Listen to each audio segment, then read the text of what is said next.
yamrau. Now when he many that's what Abrama Baba and Tibuamio, Wamio, Wamia, Radia, Amamatu, Nyanya, Wechuma. Woni ya watin, Abraya Yamrau, Mira. Now it's not funny, I need that soul. Abira ya Baba, oh, and Tibuayo, Wayano, Wayana, Radia, Amayatu, Yaya, Wechumay, oh, Echumay, when I want Freya, Abamubio, Ufike sie mwachumai Wuna wafrayai abamubi Ankani patombe bre na wawa Nanso yai na wafrayai Wabu yembio Etina wafrayai Ni patombe bre na wawa Nanso niya na waframi Wabu bibi, entinawa frami, entifu wamio, wamio, wamie, rabie, amamasu, miaye, wejumai, ofrejumaimu, eradifu wami, wejumaimu, ore, wamie, rabie.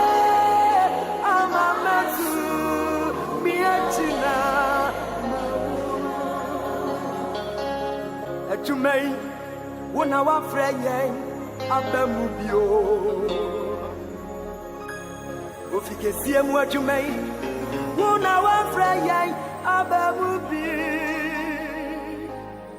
Ankani patombe.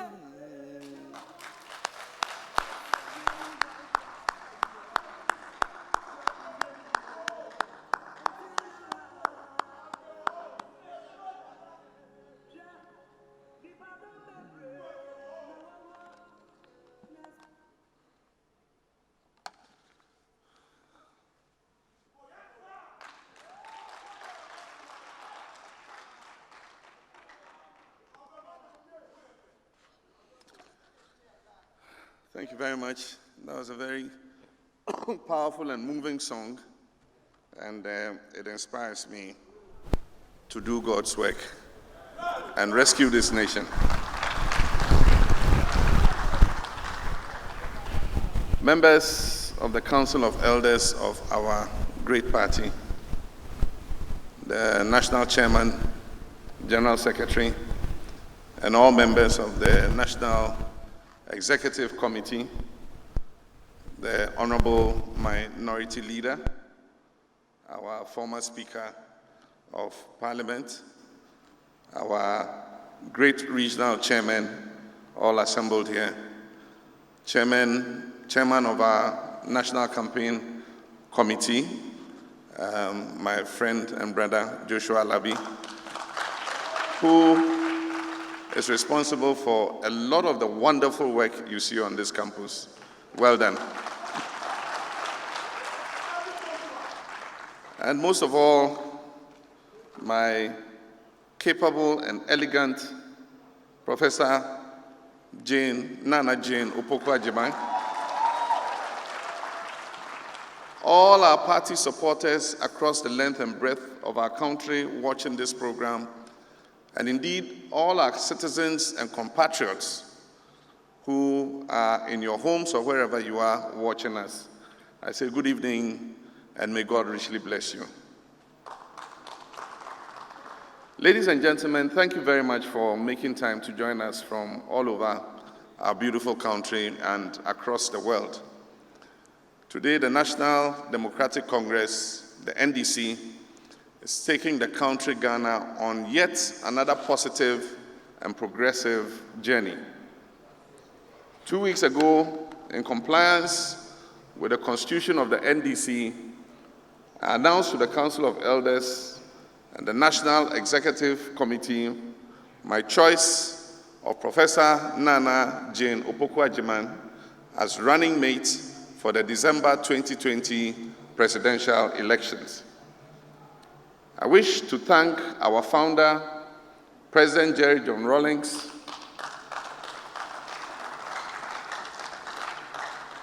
his Deputy Chair of the Council of Elders, Alhaji Mahama Idrisu, and indeed all members of the Council of Elders, and also the National Executive Committee for the unanimous endorsement they gave to my choice.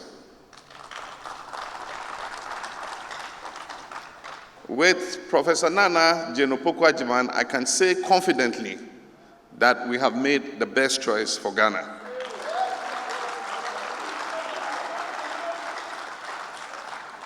I have, partnering with me by the grace of God, a vice presidential aspirant who complements and will ensure that we present to the people of Ghana a winning ticket and very experienced ticket, and indeed a most competent ticket. Today's momentous occasion is not only for our great party, the NDC, it is also for every single Ghanaian who cares about Ghana and is interested in seeing our nation reach the optimal level of progress, shared opportunities, and prosperity that we are capable of attaining. Professor Opoku-Agyeman is the first female to be selected by one of the two major political parties that have won all elections in our country since the advent of the Fourth Republic in 1992.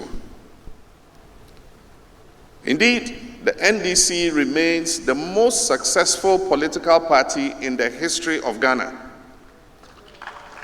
We have won 4 out of the 7 presidential elections since the advent of the Fourth Republic. With the support of the Ghanaian people and by the grace of God, we will win our 5th election in December 2020.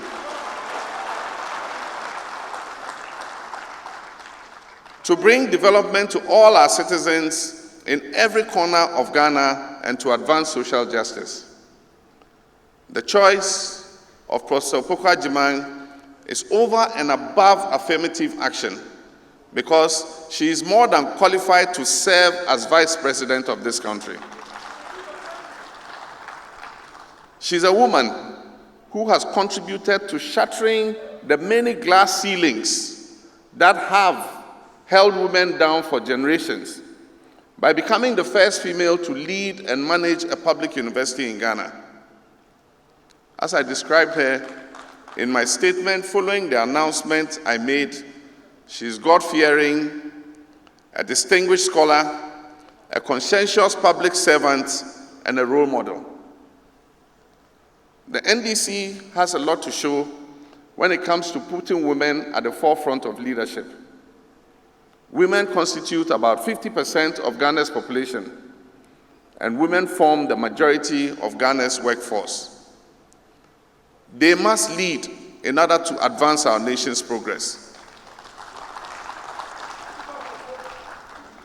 And we've been vindicated at every turn by the sterling output of these female high flyers. It was the NDC that presented Ghana's first female Speaker of Parliament, the first female Foreign Minister, the first female Attorney General, the first female Chairperson of the Electoral Commission, the first female Chairperson of the National Commission for Civic Education, and the first female Chairperson of the Council of State, and indeed many others. There are a host of other key positions where our women have distinguished themselves and elevated the name and image of Ghana by their first-rate performance. Unlike the MPP, we in the NDC recognize and appreciate the knowledge, industry, passion, creativity, and problem-solving skills of our women. With Professor Opoku-Agyeman, the NDC has once again stayed our true course and advanced a step further in our established philosophy of inclusivity by boldly presenting one of our best in intellect and character as our party's running mate. Together with Nana Jane, we will work with you, each and every Ghanaian, to place our country back on the track of progress and opportunities for all and shared prosperity.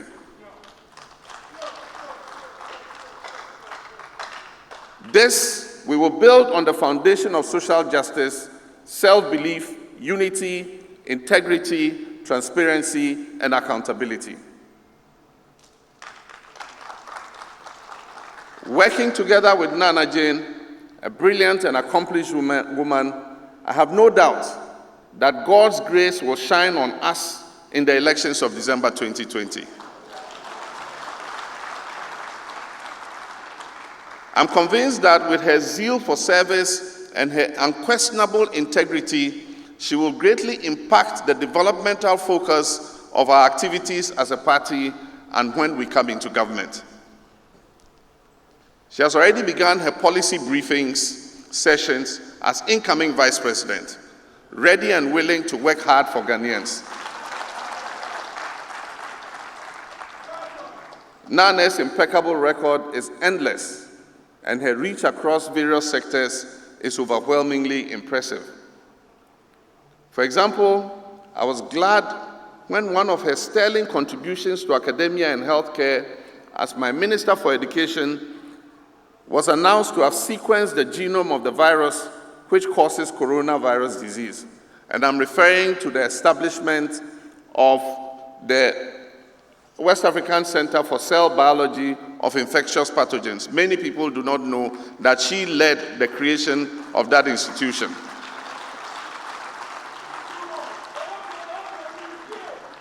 Leading the transformation of our educational sector as our Minister for Education, my running mate supervised the achievement of many feats that make me proud to be working with her.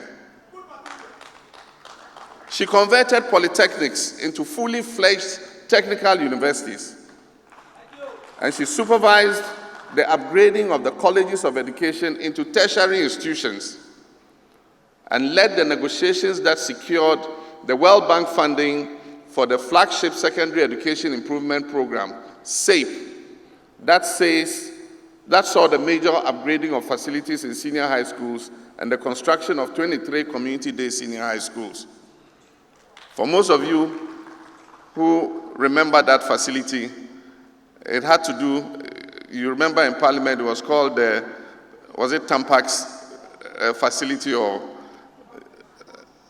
Pampas facility, because it involved giving women what they needed for their monthly, giving the student girls what they needed for their monthly something. And our colleagues on the other side didn't understand it, but it was a very good intervention. Furthermore, facilities in 50 less endowed senior high schools and 75 underperforming senior high schools were upgraded under this facility. Working with the educational unions and other educational authorities, teacher absenteeism was reduced during her tenure from 27% to 7%.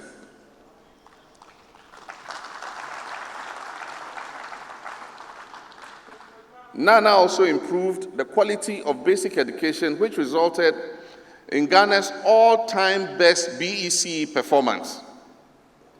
She introduced the private BECE and recruited 2,400 mathematics and science teachers as a special intervention to improve teaching and learning of mathematics and science at the senior secondary school level. She also achieved Ghana's overall best performing West African Secondary School Certificate Examination National Award by WAEC for 4 consecutive years when she was Minister of Education.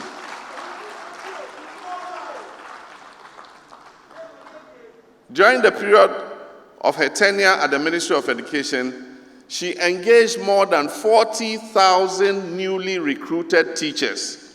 40,000 newly recruited teachers during the 4 years she served as Minister of Education. You can check the Ministry of Education website, and it is there.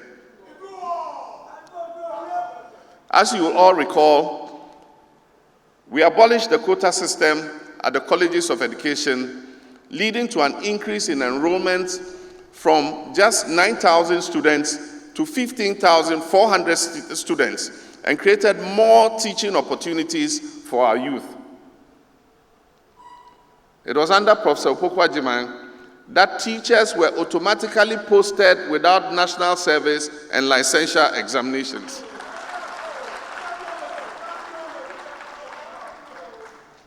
My brothers and sisters, having worked closely with Nana, what I salute about her, and the world acknowledges and equally celebrates as true, is the fact that she's an achiever of unquestionable integrity. She is a resourceful and results-driven leader. It is regrettable that following my announcement of her as my running mate, several key leaders of the MPP administration and party launched a barrage of misogynistic attacks at her, just on the basis of her gender. These attacks are unacceptable and most unfortunate, and this is not what the severely distressed people of Ghana deserve at this time.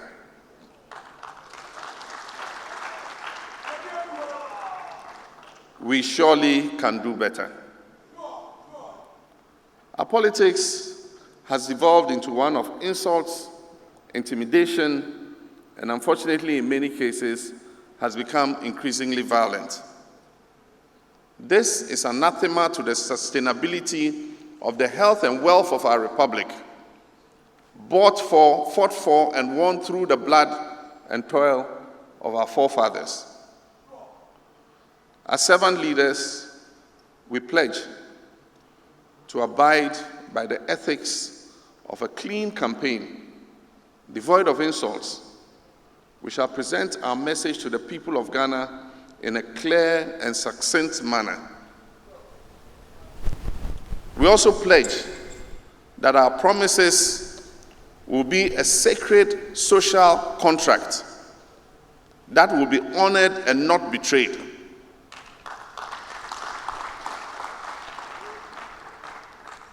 This pledge is to all, including our compatriots who have lost interest, faith, and hope in our politics.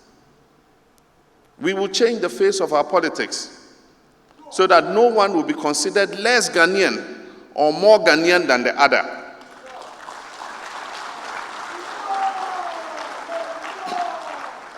On the basis of our ownership of a political party card. Let's face it, there are many Ghanaians who do not belong to the NPP, the NDC, or any known political party. They detest the persistent acrimony associated with our politics. They do not possess a party card, and yet, day in and day out, they contribute significantly to building our country. Today, we're witnessing a course of action never seen in our country. And so my message to them is there is hope for us.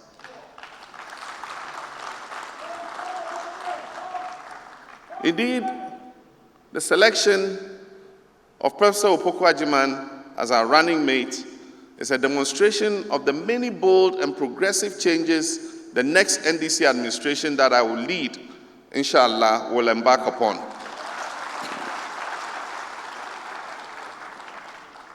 The involvement of women in the decision-making process will not end at the level of the vice presidency. We will work again towards the attainment of a minimum of 30% of all appointments going to women.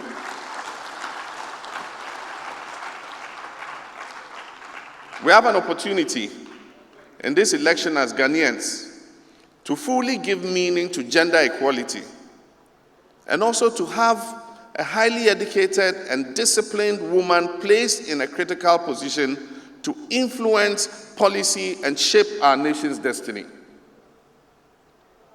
We will implement a set of robust health policies and plans aimed at aggressively tackling and reducing maternal mortality by half from the current 319 per 100,000 live births.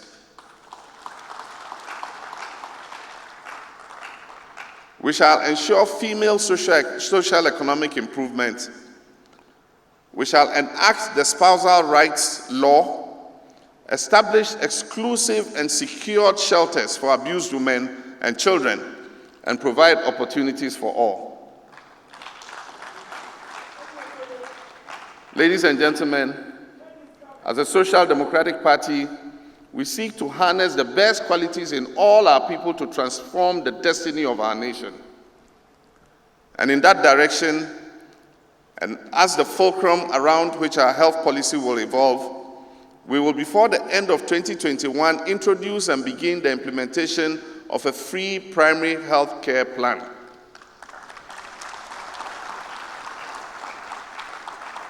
This will make the provision of primary health care to all Ghanaians, young and elderly, free.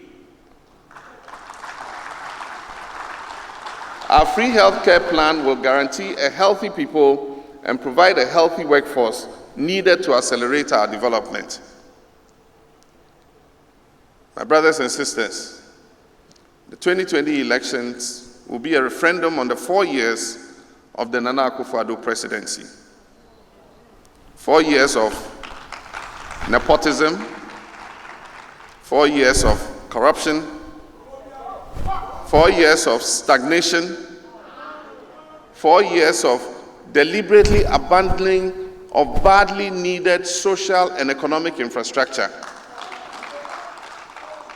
4 years of dehumanization, 4 years of disenfranchising Ghanaians, 4 years of stripping Ghanaians of their citizenship, 4 years of deliberate collapse of indigenous Ghanaian businesses, 4 years of massive job losses, 4 years of economic hardship. This will be a referendum on the term of a president who has no real solutions for Ghana.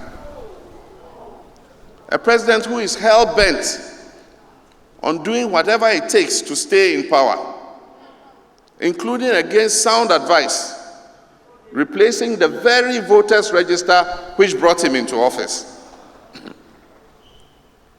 My heart goes out to the many who have been affected by this government's unjustifiable collapse of Ghanaian-owned financial institutions.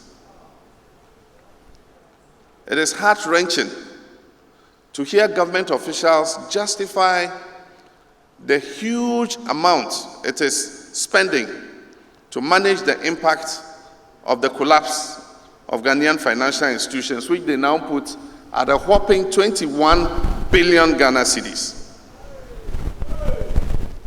I weep for the many who have lost their jobs, the many who have lost their jobs, the many who have lost their businesses, and the many who have lost their livelihoods as a result of these policies.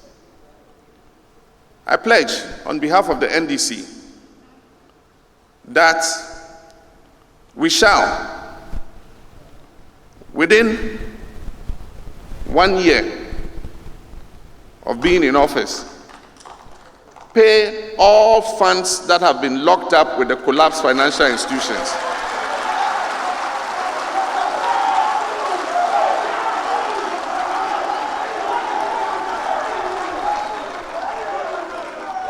Within our first year in office, we shall pay to all the beneficiaries all funds locked up in the collapsed financial institutions.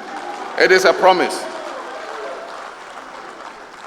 We shall not put together any long-term payment plan that will further worsen the living conditions of the victims.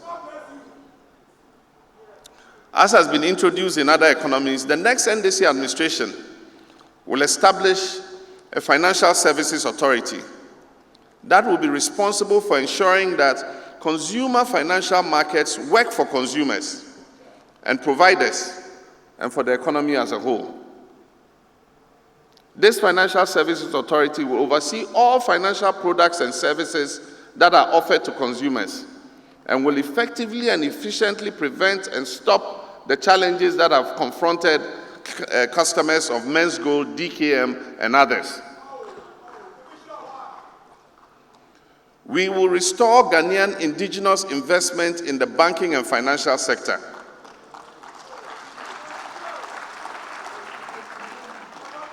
And we will do this through a tiered banking structure in order to restore viable credit sources for Ghanaian SMEs.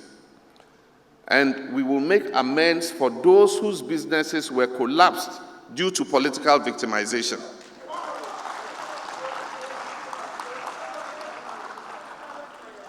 We will send all contractors with valid contracts who have been sitting at home for 4 years without being paid for legitimate work done for government back to site.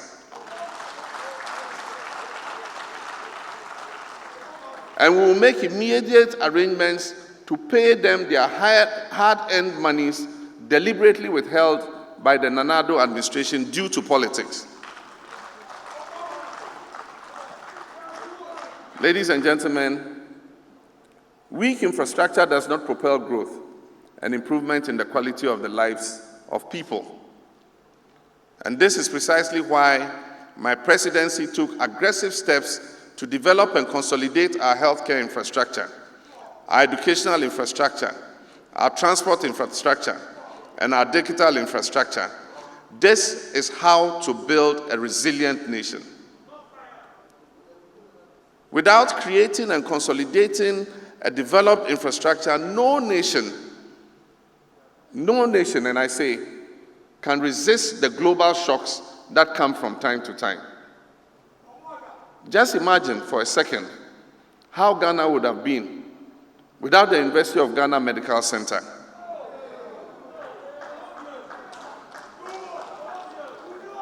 Without the Ga East District Hospital, as the number of COVID-19 cases keep rising in our country. The speed of building and consolidating our infrastructure has slowed down because the current government is largely ignoring the infrastructural buffers that are needed to build resilience in the face of external shocks. The NDC believes in Ghana's future and will address the issues that affect you, each and every one of us. We'll build a peaceful, secure, and strong economy that provides sustainable jobs through a transformed, industrialized, and digital economy. We'll reinforce the independence of state institutions, such as the Electoral Commission, such as the Auditor General's Department, such as IOCO, and the Commission for Human Rights and Administrative Justice. Single-source procurement, popularly called sole sourcing, will be the exception rather than the rule. In pursuance of social justice, I'll vigorously push through a constitutional review that creates a fairer and just emolument system and removes the distortions between Article 71 office holders and other public sector employees.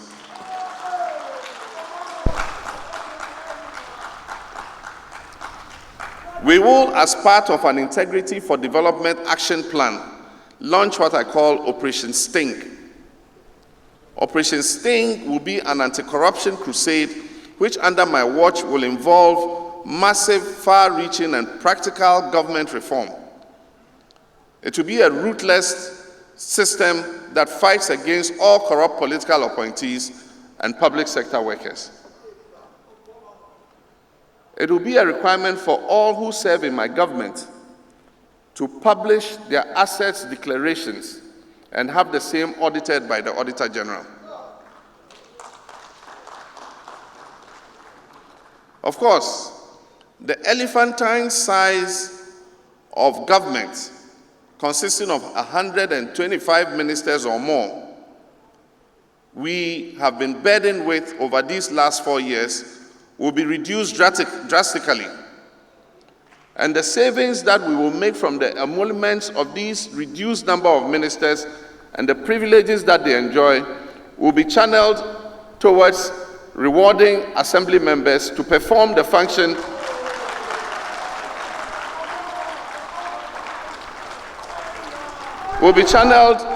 towards paying assembly members to perform the function of collecting accurate birth and death information in their various electoral areas. And I'm sure this will give better meaning that will satisfy our Supreme Court about the value of our birth certificates.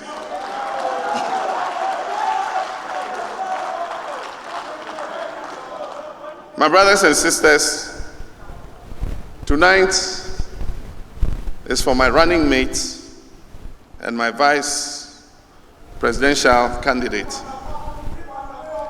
I'll save the rest for my policy dialogue sessions, which I'll be starting soon, and the launch of our manifesto in August next month, during which we'll discuss and debate the NDC solutions and plans for our country. Our plans will include an aggressive job and entrepreneurial program in the public and private sectors that will deliver a minimum of 250,000 jobs every year.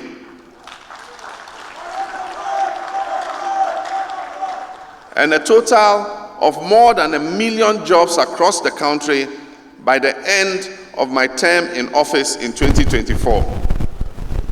We will put Ghanaians back to work to earn a decent living.